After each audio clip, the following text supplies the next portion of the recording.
esperando aqui ver se os irmãos chegaram, mas se os irmãos não chegou, nós vamos iniciar.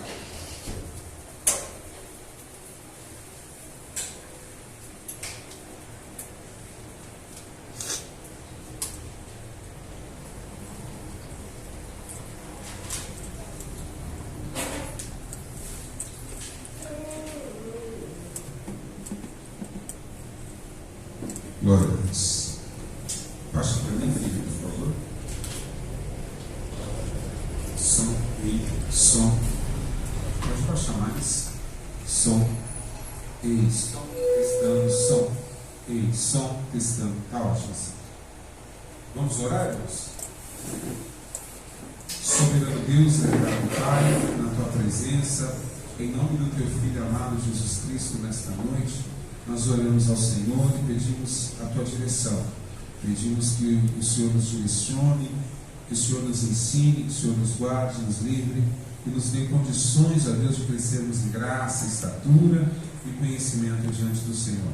Pai, em nome de Jesus, que o Senhor possa abençoar esta aula e que ela possa ser produtiva em nome de Jesus. Se os irmãos que estiverem vindo, Pai, traga-nos em segurança também. Em nome de Jesus. Amém. E graças a Deus. Amém, irmãos?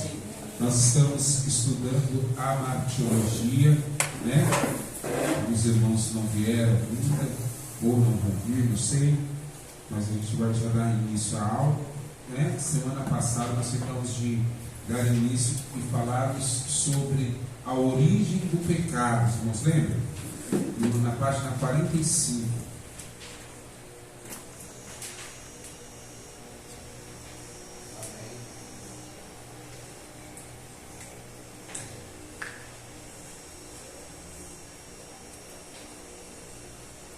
Glória a Deus. A origem do pecado.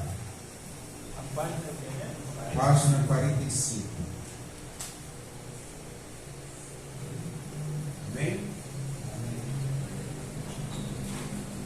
São os mais diversos os conceitos que, ao longo da história, surgiram acerca da origem do pecado.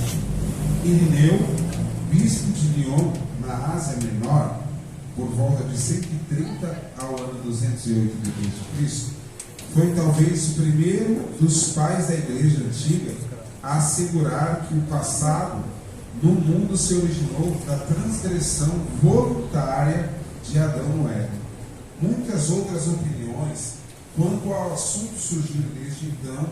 Por exemplo, os gnósticos ensinavam que o contato da alma com a matéria era que fazia imediatamente pecador. Essa teoria, conforme mostraremos no primeiro tópico dessa lição, despojou o pecado do caráter voluntário e ético, como é apresentado nas Escrituras. Evidentemente, Deus, na sua onisciência, já havia a entrada do pecado no mundo, bem antes da criação do homem. Porém, devemos ter o cuidado, ao fazermos essa interpretação, de não lançarmos sobre Deus a responsabilidade como autor do pecado. Deus é santo e não há nele nenhuma injustiça. O pecado não teve sua origem na terra, mas no mundo angélico. Daí passou a Adão, até que tornou um flagelo universal. Amém?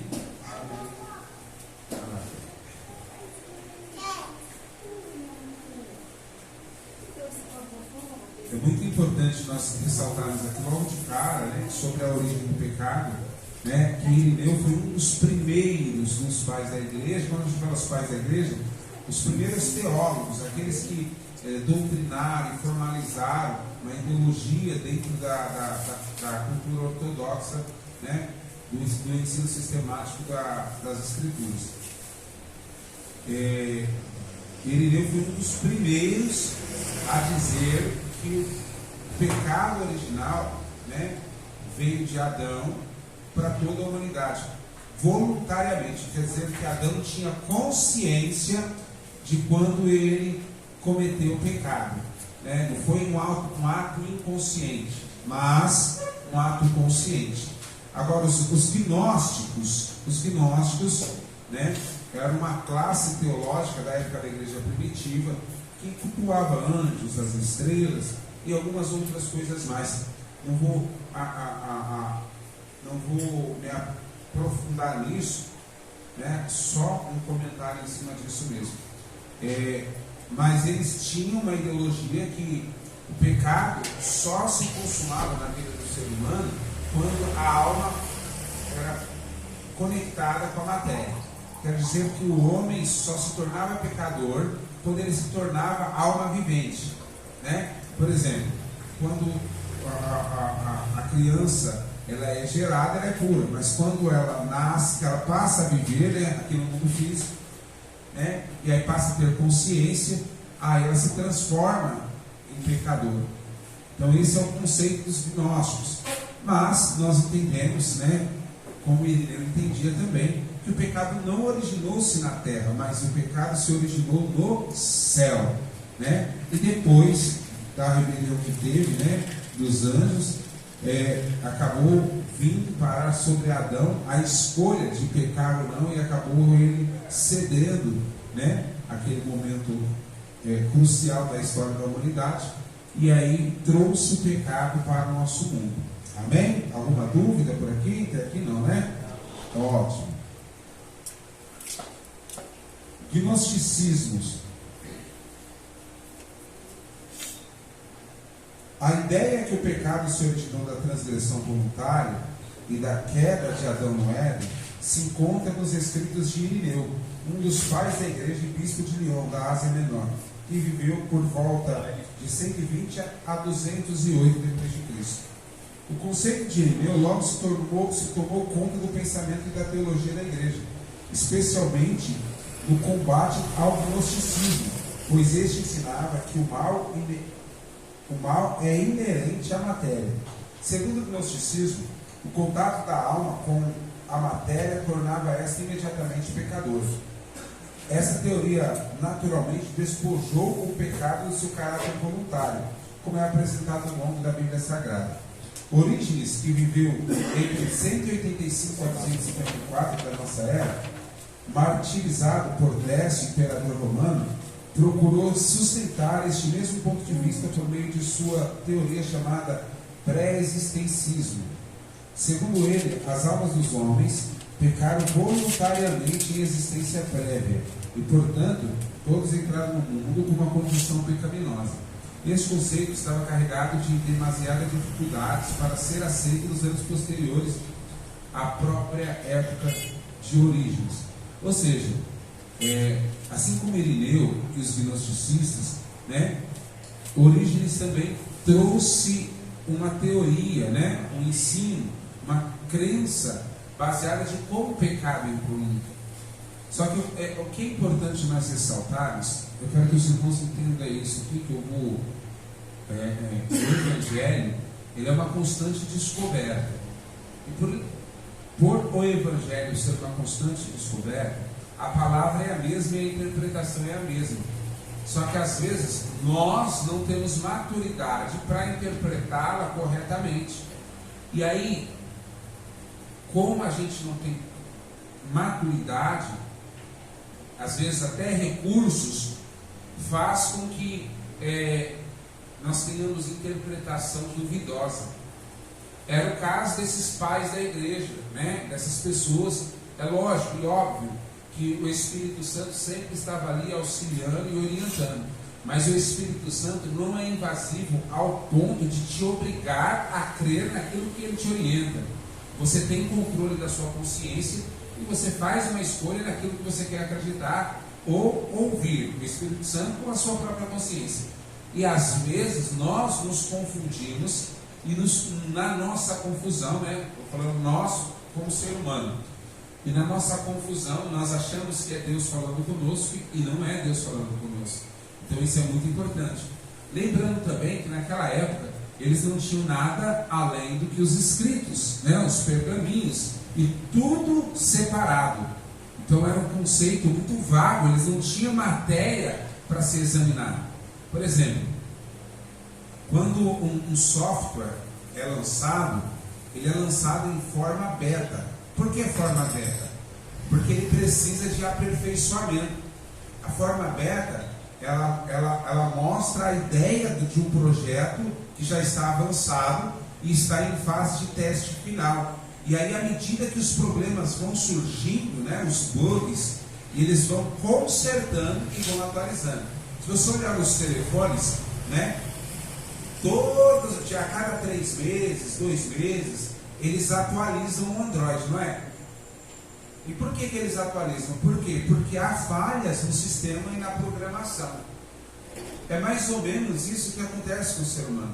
O ser humano está em constante evolução, né? Hoje nós temos os recursos necessários, talvez como nunca houve na história, para que a gente possa verdadeiramente juntar todo o conhecimento para ter facilidade para interpretar, né, a história da igreja, a teologia bíblica, né?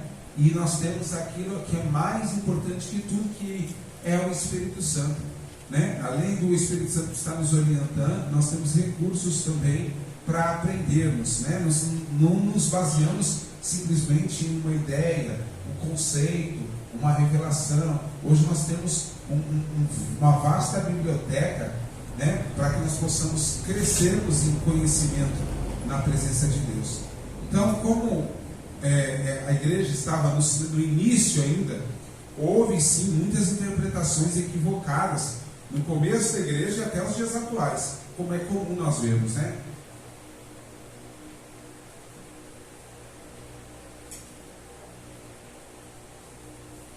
Então, o ponto de visão de Orígenes foi rejeitado, né,